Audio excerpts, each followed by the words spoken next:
This is a fairly annoying video by ItsAGundam, one of the, I guess, moderate grifters when it comes to Star Wars.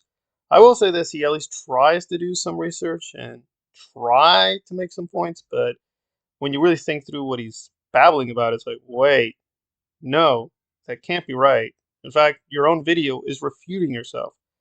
So we're going to focus on a alleged controversy in Revenge of the Sith involving Anakin and Obi-Wan, and essentially Gundam is trying to make 2 points because he hates Kenobi, but they contradict one another.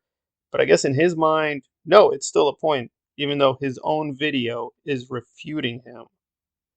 Okay, so he's laughing that Kenobi has to know who Vader is. That's in Revenge of the Sith, right? But then, in his own clips, he's actually contradicting himself, as we're going to see. She knew Obi-Wan and Leia were somehow connected, which still makes no damn sense. It was a total secret. Hidden, safe. The children must be kept. We must take them somewhere where the Sith will not sense their presence. At the end of Revenge of the Sith, everyone including Palpatine thought Padme was dead with the children. Well, according to the clip you played, we're being led to expect that Kenobi is going to hide himself in an extremely obscure part of the galaxy. Now, how obscure is Tatooine? Don't know. We have to go further, perhaps. But it is pretty obscure, so the question would be, shouldn't he be up to date, at least on certain information? I agree, that would be reasonable, but again, if it is his prerogative, that maybe it would be wiser for Bail to update you, but he says, no, cutting myself off from the Force, cutting myself off from all information. If that is what he did, then yes, him knowing Anakin is alive is a revelation because, for all he knew, Anakin was dead.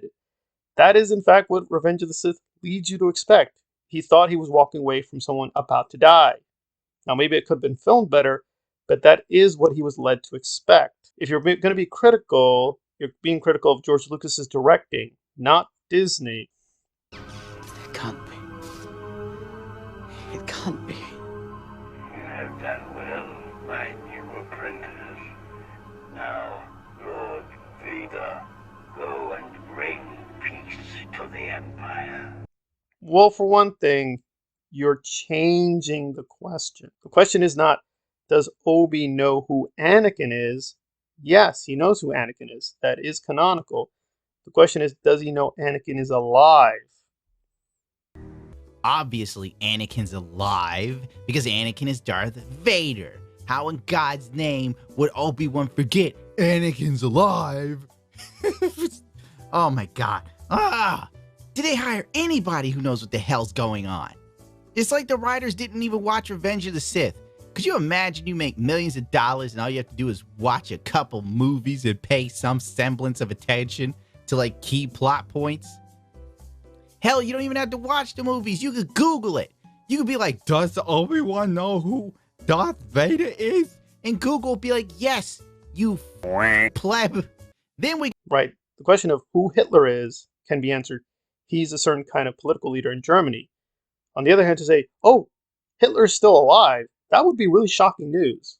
I don't think it's shocking news to know, oh, you know, Hitler, he was the head of the Nazi Party. The head of the Nazi Party, who was Hitler, is still alive.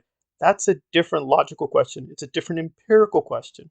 That might be shocking, I think, for many people to know, oh yeah, you know, Hitler's still alive. They know who Hitler is, but knowing he's alive, that's a different question. But you're conflating the two issues to create a false point. You're literally lying to your audience and just contradicting yourself. It's a pretty lousy video. I don't see really what we're responding to. It just seems like his moronic fantasies of what Star Wars should be and what the canon allegedly should be. But he's not pointing to any real canonical violations. It is a deep question, like once you know where Kenobi's story is going, how you can make it more dramatically interesting and what questions you can ask. But really, you're obsessed that Reva is destroying Kenobi's white male penis?